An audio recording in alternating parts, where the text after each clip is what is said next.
Muy bien, continuando con las clases teóricas, hoy día vamos a hablar de una enfermedad común en la edad pediátrica y la cual debemos conocerla, saber diagnosticarla y ver la importancia de su tratamiento. Vamos a hablar de infección urinaria. Eh, Como introducción, vamos a hablar que es un problema clínico común e importante en la niñez. Las infecciones urinarias superiores, así las vamos a llamar a las pielonefritis, pueden generar cicatrices renales en el tiempo, hipertensión arterial y en el pasar de los años puede llegar a enfermedad renal crónica. Por eso es importante hacer un buen diagnóstico y un buen tratamiento.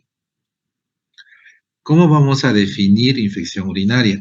Vamos a definir como una bacteriuria significativa de un uropatógeno clínicamente relevante en un paciente sintomático, ¿ya? Algunas otras definiciones vamos a tener como cistitis o ITU baja, la cual va a ser una infección limitada a lo que vendría a ser vejiga y uretra, y va a presentar síntomas irritativos a este nivel, como es polaquiuria, disuria y tenesmo vesical. ¿Cuándo vamos a hablar de pielonefritis o ITU alta? Cuando la infección va a comprometer el parénquima renal, ¿ya? Esta, al tener un compromiso del parénquima renal, va a tener síntomas más sistémicos como fiebre, compromiso del estado general, dolor lumbar, vómitos y pobre tolerancia oral. Es decir, la pielonefritis yo voy a diagnosticar clínicamente cuando exista compromiso del estado general, a diferencia de la cistitis. ¿Cuándo vamos a hablar de una bacteriuria asintomática? Vamos a tener a un paciente que por algún motivo se le ha tomado un cultivo, el cual ha salido positivo, pero el paciente no tiene síntomas y tiene un examen de orina normal. Otra, otra definición importante es la de ITU recurrente. ¿A qué pacientes vamos a considerar con ITU recurrente? Aquellos que tengan más de 3 ITUs bajas o 2 o más pielonefritis o una pielonefritis más una ITU baja en un periodo de un año. Entonces, con estos criterios nosotros vamos a poder hacer diagnóstico de ITU recurrente. La epidemiología, en pediatría aproximadamente vamos a encontrar el 7% de nuestros pacientes que van a hacer infecciones urinarias, pero va a haber una ligera variación por la edad y el sexo, y en literaturas, digamos, importantes nos hablan de del estado de circuncisión. Vamos a ver que en toda la edad pediátrica va a ser más frecuente la ITU en las mujeres, a excepción de los menores de 3 meses, ¿ya? Menores de 3 meses normalmente va a ser la edad donde los pacientes van a tener masculinos, van a tener mayor incidencia de ITU. A partir de esta edad, ¿ya?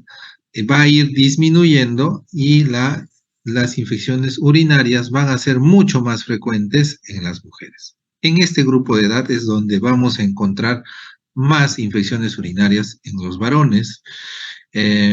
Y bueno, podemos encontrar que en los no circuncidados va a haber aún mucho más infección urinaria en relación a los circuncidados. Es importante recordar que en nuestro país no se hace circuncisiones a rutina, ¿no? Más que todo se hacen en otros lugares del mundo a través de las diferentes creencias políticas, o perdón, religiosas que tengan. Entonces, ¿cuáles son los factores de riesgo que pueden tener nuestros pacientes para hacer infección urinaria? Primero, los varones que tengan menos de un año. Luego, las mujeres a partir del año son la edad donde más infecciones urinarias van a tener. El estado de circuncisión, ya se ha visto que los lactantes no circuncidados con fiebre tienen mayor prevalencia de 4 a 8 veces que los varones circuncidados. Entonces, el estado de circuncisión podría ser una cirugía que pueda evitar la infección urinaria en los niños pequeños. ¿Ya? Eh, entonces, también los niños pequeños tienen la fimosis fisiológica. Esta fimosis fisiológica es lo que va a hacer que los niños pequeños tengan mayor posibilidad a tener colonizaciones e infecciones urinarias, ¿no? Entonces, una fimosis fisiológica que poco a poco con el tiempo se va a ir traccionando el prepucio y esto va a ir disminuyendo. Después de estos primeros meses de vida, las mujeres son las que van a tener mayor posibilidad de hacer infección urinaria. Dentro de los factores de riesgo que siempre hemos escuchado es la longitud de la uretra, ¿no? Se dice mucho que las mujeres, al tener una uretra más corta, a diferencia del varón, tenían mayor posibilidad de un ascenso de los gérmenes que colonizaban la parte perianal y podían llegar hasta el parénquima renal. Esa es una posibilidad. Ahora, los últimos estudios hablan que el epitelio que cubre la uretra femenina parece que las bacterias tienen mayor adhesión a ese epitelio y pueden ascender más rápidamente. ¿Ya? ¿Qué otros factores, además de la edad, el estado de circuncisión, vamos a tener? Por ejemplo, las anomalías urológicas obstructivas, ¿no? Como las valvas ureterales posteriores. ¿Ya? Entonces, esto también va a ser un factor de riesgo a que el niño tenga mayor predisposición a hacer infecciones urinarias. Dentro de las afecciones neurológicas vamos a encontrar el mielomeningocele con vejiga neurogénica. Entonces, todos los pacientes que tenemos con mielomeningocele, que han sido postoperados de mielomeningocele, van a tener mayor riesgo de hacer infecciones urinarias porque dentro de la alteración del mielomeningocele va a haber una vejiga neurogénica. Entonces, va a haber mayor éstasis de orina a nivel de vejiga y va a ser más fácil de colonizar por gérmenes. Otras afecciones funcionales como la disfunción de la vejiga e intestino, generalmente esto se va a asociar a pacientes con estreñimiento. Es decir, el estreñimiento va a ser un factor de riesgo para infecciones urinarias. El reflujo vesico-ureteral es el paso retrógrado de la orina desde la vejiga al tracto urinario superior. O sea, de la vejiga va a retornar la orina. ¿Ya? Como se ve en esta imagen, ¿no? Va a haber un retorno de la vejiga al parénquima cerebral, al parénquima renal. Esto se va a poder evaluar, incluso vamos a tener grados 1, 2, 3, 4, 5. ¿Ya? Entonces va a haber esto, el reflujo vésico-ureteral es la anomalía urológica más común, ¿ya? Es la más común. Y la que tiene mayor riesgo de infección urinaria recurrente, ¿no? Entonces, si nos preguntan cuál es la anomalía más frecuente relacionado a ITU, es el reflujo vésico-ureteral. ¿Qué pasa con los niños con sondaje vesical? ¿Ya? Los niños con sondaje vesical van a tener mayor predisposición a hacer infecciones urinarias y el riesgo va a aumentar más según el tiempo de permanencia de la sonda. ¿Ya? Mientras más tiempo la sonda, mayor posibilidad de infecciones urinarias. Dentro de la etiología, la más importante es Escherichia coli. ¿Ya? El 80% de nuestras infecciones urinarias son por Escherichia coli. Pueden haber otros patógenos gram negativos, sí, Klebsiella, Proteus, Enterobacter. También pueden haber patógenos bacterianos positivos, sí, estafilococo, saprofíticos, enterococos y muy rara vez el estafilococo dorado. Toda infección por un organismo distinto a la Escherichia coli tiene mayor probabilidad de generar cicatriz renal. Y pueden haber también infecciones virales, sí, son muy raras, pero dentro de los que se han encontrado pueden ser adenovirus, los enterovirus, los coxsackie, los ecovirus, que generalmente van a dar clínica de cistitis o de infecciones urinarias bajas. La presencia de hongos también pueden dar infección urinaria, cándidas, aspergillus, criptococo. Estos generalmente van a estar asociados a pacientes con inmunosupresión o al uso prolongado de antibióticos o catéteres urinarios en forma permanente. Vamos a hablar de la fisiopatología, de lo más importante. La mayoría de las infecciones urinarias, más allá del periodo neonatal, se dan por infección ascendente, es decir, de los patógenos que colonizan la parte perianal van a ascender o van a llegar a la uretra y por ahí van a ascender. Entonces, la colonización del área periuretral por patógenos entéricos va a ser la causa más importante. Estos se van a adherir a las células epiteliales a través de sus glucoesfingolípidos en la superficie de las células. Miren cómo la Escherichia coli se va a adherir al epitelio de la uretra y va a ir ascendiendo, ¿ya? Esta unión bacteriana va a desencadenar una respuesta inflamatoria, va a generar síntomas a través de los cuales nosotros podemos llegar a identificar que estamos frente a un paciente con infección urinaria, ¿ya? Entonces acá la Escherichia coli a través de sus fimbrias se adhiere al uroepitelio y asciende al riñón. El riñón genera una intensa respuesta inflamatoria y esto va a generar una cicatriz renal, ¿no? Entonces, esta unión va a generar una respuesta inflamatoria y si esta respuesta inflamatoria es a nivel de parénquima renal, pues vamos a generar cicatrices renales. Dentro de la evaluación de la historia clínica vamos a encontrar síntomas urinarios, ¿no? Sobre todo en niños grandes, disuria, polaquiuria, tenesmo vesical.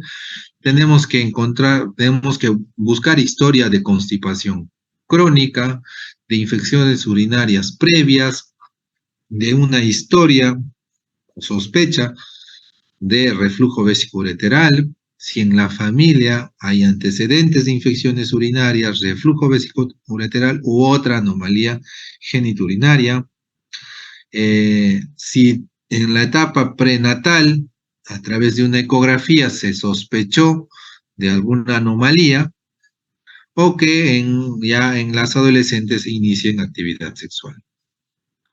Dentro de la clínica, vamos a tener a los lactantes y a los niños mayores, ¿no? En los lactantes, los que no pueden todavía hablar, están en etapa no verbal, vamos a encontrar signos y síntomas inespecíficos como fiebre, irritabilidad, mala alimentación, escaso aumento de peso, ¿no? Cuando nosotros tenemos una falla de Medro, una causa a descartar siempre va a ser una infección urinaria.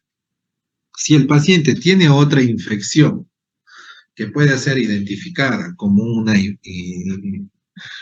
infección respiratoria aguda, un resfrío común, una otitis media aguda, una enfermedad diarreica aguda, disminuye el riesgo de que el paciente tenga ITU, pero no la descarta. ¿Ya? Si ustedes sospechan de infección urinaria, hay que buscarlo. Aumentan el riesgo de infección urinaria los antecedentes, que haya tenido infección urinaria, que tenga fiebre por más de 48 horas, sin un foco claro, que sea mujer, que tenga menos de 12 meses, y como les decía, que no tengamos un foco claro de fiebre, tenemos que buscar infección urinaria. En los niños más grandes, pues vamos a poder ya identificar síntomas específicos como disuria, tenesmo vesical, polaquiuria, fiebre, dolor abdominal, vamos a poder encontrar puntos renoureterales o puño-percusión lumbar. En el examen físico, siempre debemos documentar presión arterial y temperatura. Recuerden que los pacientes cuando tienen infecciones urinarias a repetición pueden generar cicatrices renales y eso en el tiempo puede generar insuficiencia renal y eso presión alta. parámetros de crecimiento, ver cómo nuestro paciente está creciendo. Si hay falla de medro, puede ser secundaria a las infecciones urinarias a repetición. En el examen de abdomen hay que ver puntos renoureterales, percusión normal, hay que buscar historia o signos que nos hagan pensar en estreñimiento, ¿no? Heces palpables, cuerda cólica. El examen de genitales externos siempre se debe hacer en todo paciente del cual estemos pensando infección urinaria, ¿ya? Siempre se debe hacer eh, un examen de genitales externos. Por ejemplo, en las imágenes podemos ver un niño con hipospadia, ¿no? Una hipospadia, acá podemos ver una sinequia de labios en una niña, ¿no? Entonces, estas alteraciones anatómicas van a predisponer al niño a que tenga infecciones urinarias a repetición, ¿no? Entonces, la fimosis, la hipospadia, nos van a ayudar a hacer pensar en eso, en estas condiciones. En la región lumbar, siempre detectar signos de mielomeningocele oculto. Al final de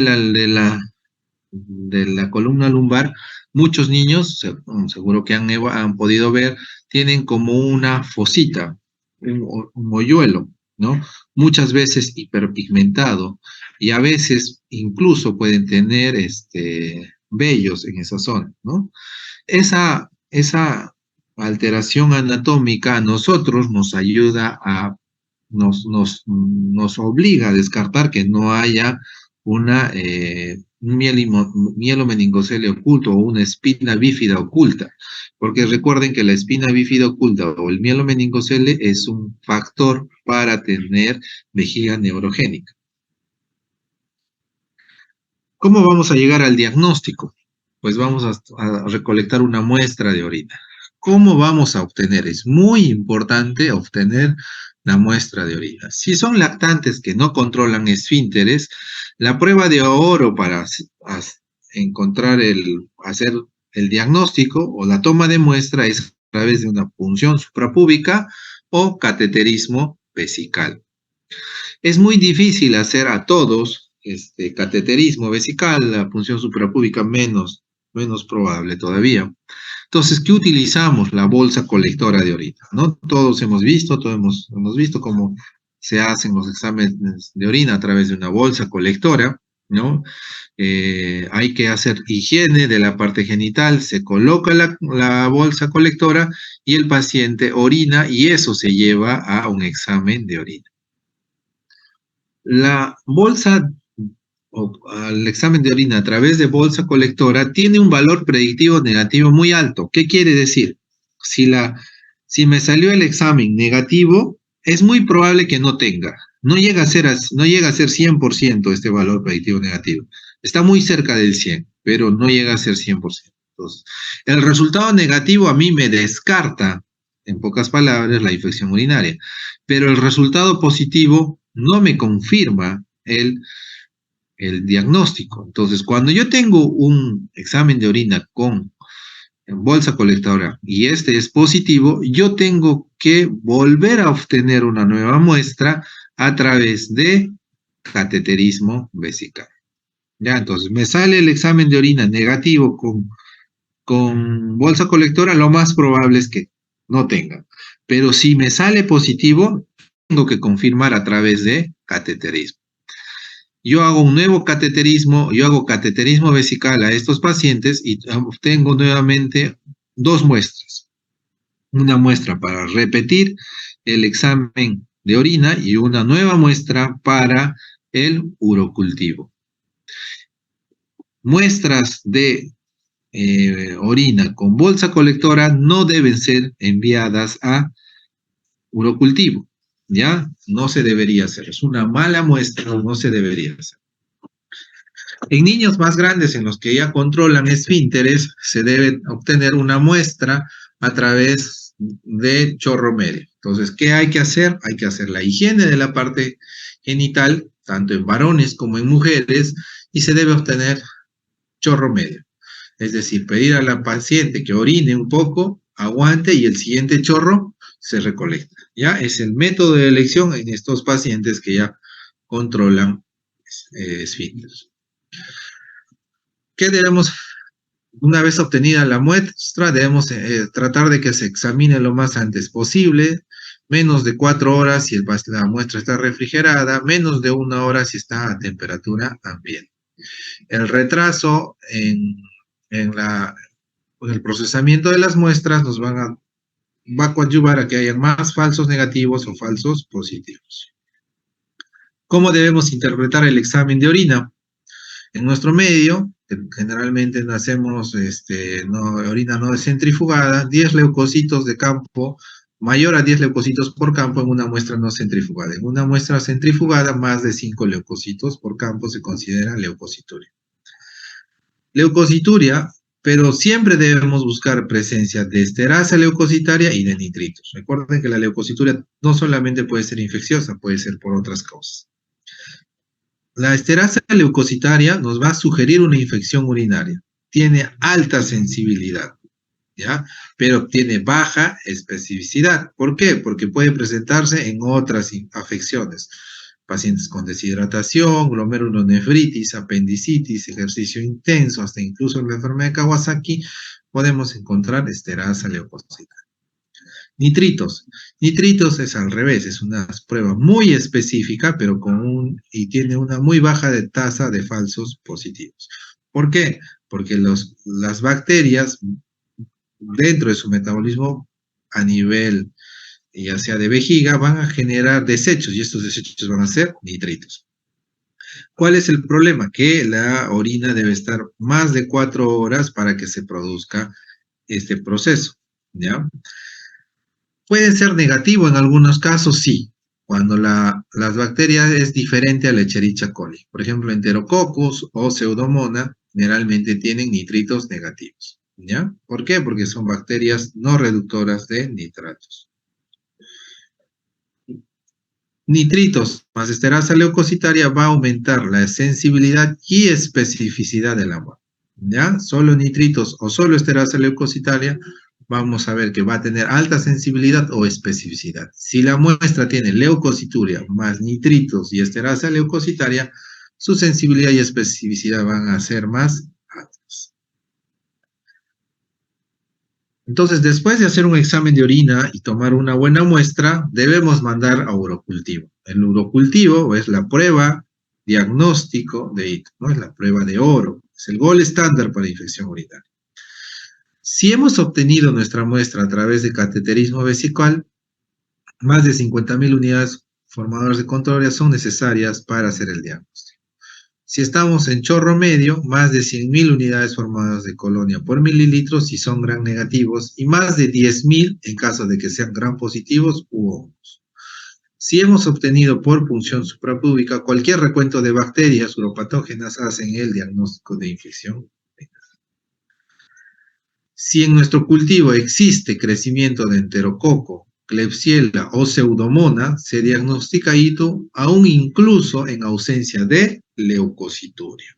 ¿Ya? Eso también es muy importante conocer. Otras pruebas de laboratorio. Los marcadores de inflamación, PCR, BCG, procalcitonina, no se deben usar de forma rutinaria. No diferencian de forma fiable entre cistitis y pielonefritis debido a su baja sensibilidad y especificidad. Los pacientes con PCR elevada se han asociado a un mayor riesgo de cicatrización renal, ¿no? Pero solamente es eso, es una asociación. La creatinina sérica no es necesaria de forma rutinaria también, pero sí deberíamos solicitarlo en pacientes que tienen infecciones urinarias a repetición o estamos sospechando de que tenga afectación renal. Tratamiento. El tratamiento. Los objetivos del tratamiento va a ser eliminación de las infecciones y prevención de urosepsis, alivio de los síntomas y prevención de recurrencia y las complicaciones a largo plazo. Para el alivio de los síntomas podemos utilizar paracetamol como analgésico o antipirético. Terapia antibiótica. Ya hemos llegado a nuestro diagnóstico probable. Ya hemos tomado nuestra muestra de orina, tenemos leucocituria, más nitritos y esterasa leucocitaria positiva. Hemos mandado ya nuestro urocultivo en curso y tenemos que empezar un tratamiento empírico hasta que salga el urocultivo. Esta decisión va a depender de varios factores. Primero, la edad. Segundo, la gravedad de la enfermedad, ¿no? Si son niños pequeños, pues probablemente menos de 2 meses, ese niño va a necesitar hospitalización. La gravedad de la enfermedad, si estoy con un niño frente a una urosepsis, pues voy a empezar con antibióticos donde no haya resistencia en la comunidad, porque si no mi paciente se va a poner mal. La presencia de vómitos o no me hará pensar en una terapia también hospitalaria. La duración de la fiebre antes de la presentación, si ha tenido varios días de fiebre, entonces probablemente sea mejor tenerlo hospitalizado o en observación por un tiempo. Los problemas médicos y urológicos subyacentes, como el cateterismo, ya vesical o la vejiga neurogénica, van a hacer que estos niños, al tener infecciones urinarias a repetición, hagan resistencias bacterianas a antibióticos de primera línea. Entonces, estos pacientes muchas veces la terapia de primera línea va a fallar.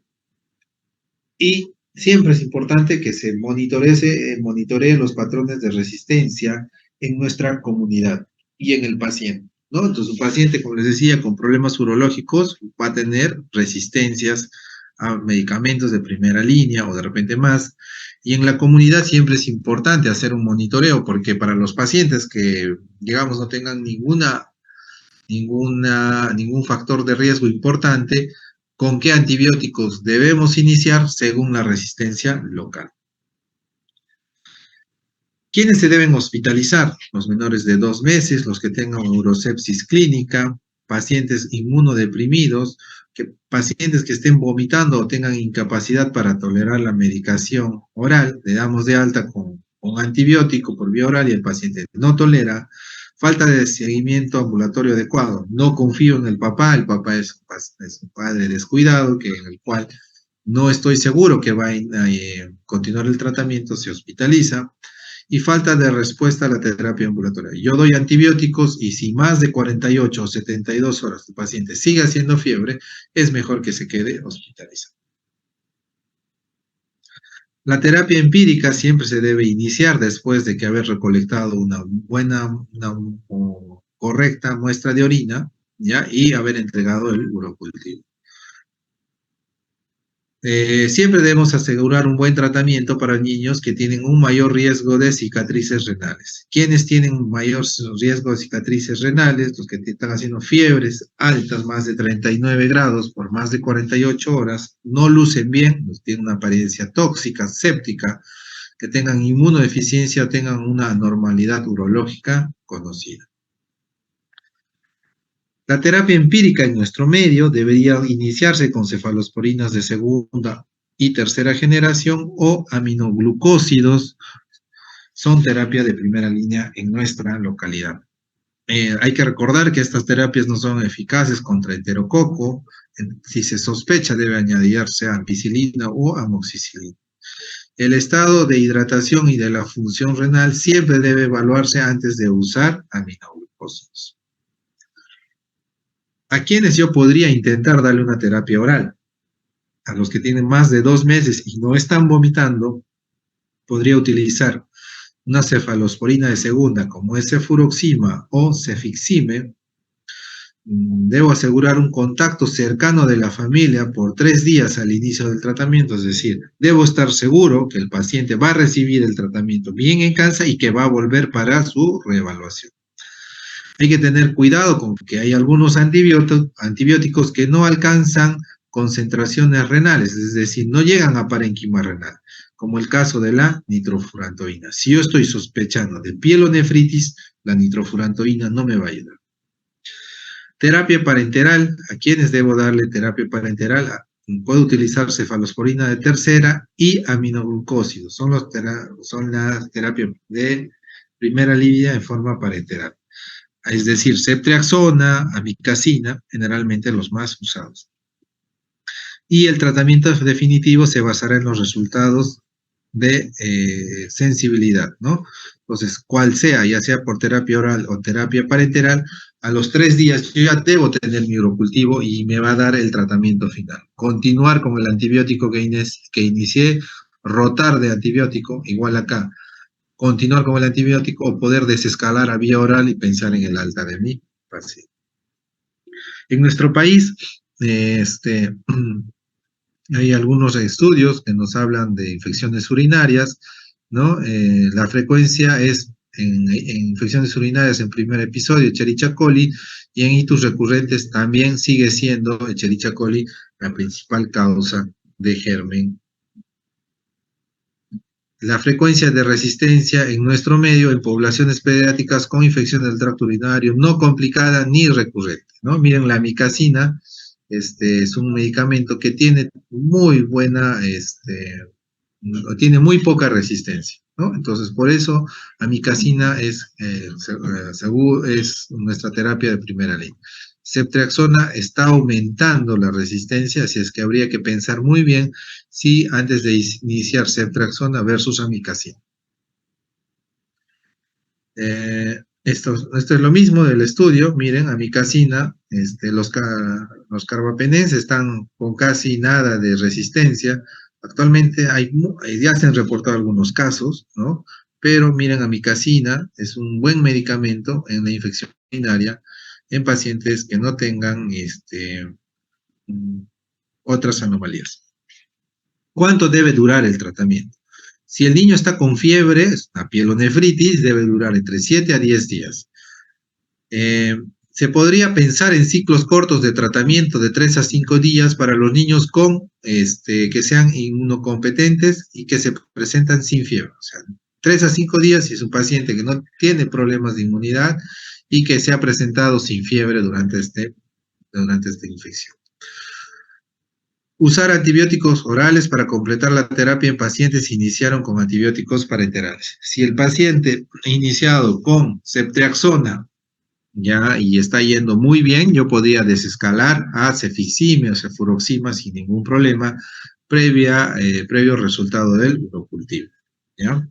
¿Cuándo podemos pasar a vía oral? Si el paciente tolera líquidos orales y el paciente ha estado afebril durante 24 horas. ¿No? El paciente tiene buena tolerancia oral y no ha hecho fiebre en las últimas 24 horas. No hay duración mínima de la terapia parenteral. No es que le doy 3 días de ceftriaxona y 7 de cefuroxima. No. Tiene que ser según la respuesta.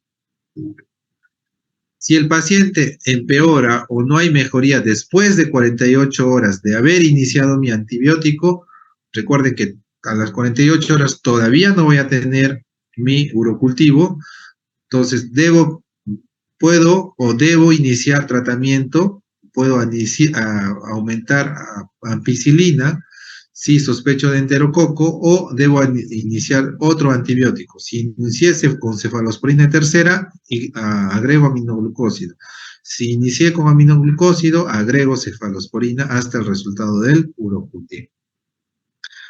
Siempre debemos solicitar una ecografía renal si el paciente no está teniendo mejoría en busca de absceso renal. La ecografía solicitada durante el proceso agudo de la enfermedad es para buscar complicaciones del proceso agudo, como es absceso renal, ¿ya? Que pueden ser o alteraciones anatómicas quirúrgicamente corregibles o obstructivas, ¿no? El paciente de repente no está orinando, parece que se ha obstruido, ¿no? Está con una sonda, etcétera. Entonces, la ecografía me va a ayudar. ¿Cómo vamos a definir hito recurrente? ¿No? Ya habíamos visto al inicio, hito recurrente, la presencia de más de 2 episodios de hito alta, un episodio de hito alta más un episodio de hito baja, o 3 episodios más de 3 episodios de hito baja en un año, ¿no? Esto es hito recurrente.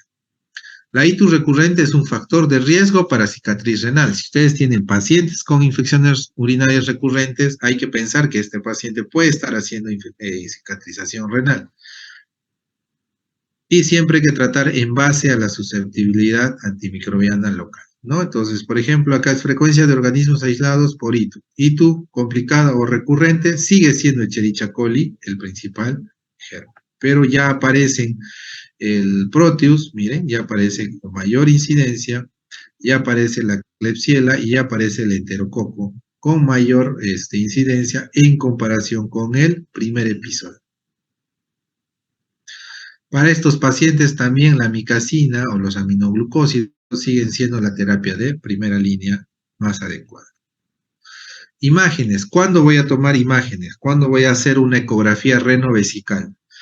¿Ya? Nos va a ayudar para encontrar anomalías. Recuerden que hay que buscar el reflujo vesicoureteral, presencia de valvas posteriores, etcétera, y eso nos va a ayudar la ecografía. Es una prueba que no es invasiva. ¿A quiénes debo pedir ecografía? A todos los menores de 2 años con primer episodio de ITU más fiebre. Es una recomendación de la Academia Americana de Pediatría. A todos los pacientes que tengan ITU recurrente, no importa la edad. Todo paciente con ITU y que tenga en la familia que tenga antecedentes de enfermedad renal o falla de medro o hipertensión arterial. Si es que tiene eso mi paciente, debo hacerle una ecografía. Los niños que no respondan a tratamiento de primera línea. Le inicié tratamiento con amicacina o ceftriaxona y no responde a 48 a 72 horas, debo hacer una ecografía. A todos los pacientes que tienen ITU atípica. ¿A quiénes se les considera infecciones urinarias atípicas? A todo el paciente que tenga infección urinaria y tenga el flujo urinario alterado. Está haciendo oligoanuria o está haciendo poliuria. Aumento de creatinina, presencia de masa abdominal o vesical. Que esté haciendo sepsis o que hayamos encontrado una bacteria diferente a la Escherichia coli o que no esté respondiendo bien después de 48 horas de tratamiento. Entonces, la ecografía, como hemos visto, tiene dos momentos. Tiene un momento para solicitarla durante el tratamiento, durante el proceso agudo, si yo sospecho de complicaciones como absceso renal o perirrenal. Posterior al tratamiento también hay una indicación en busca de malformaciones, ¿no? Y lo ideal es después de la segunda semana. ¿Por qué no se evalúa en las primeras semanas malformaciones renales? Porque todo el parénquima renal y la vía urinaria van a estar distorsionadas por el mismo proceso infeccioso. Por eso es ideal solicitar la ecografía en busca de malformaciones después de 2 semanas de haber terminado el tratamiento. Otra imagen que también se usa en nuestros pacientes es la cistouretrografía miccional, ¿ya? Es el test de elección para la anomalía más frecuente, que es el reflujo vesicoureteral. ¿En quiénes podemos solicitar? En todos los pacientes que tengan más de 2 episodios de ITU más fiebre, primer episodio de ITU más anormalidades anatómicas, otra bacteria que no sea Escherichia coli y que esté haciendo fiebre, retardo del crecimiento e hipertensión arterial. Y eso sería todo.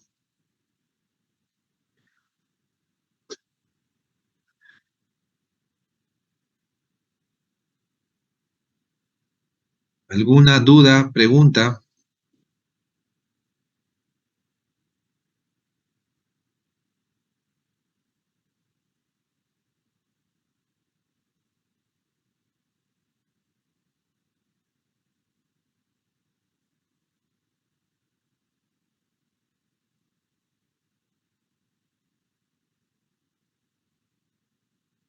¿Cómo puede sospechar de enterococo?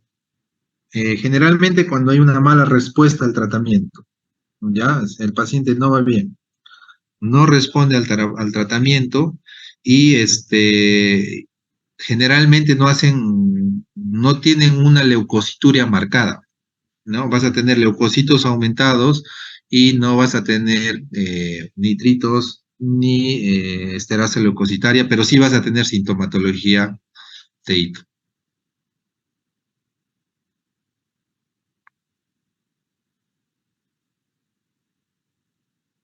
¿Alguna otra pregunta?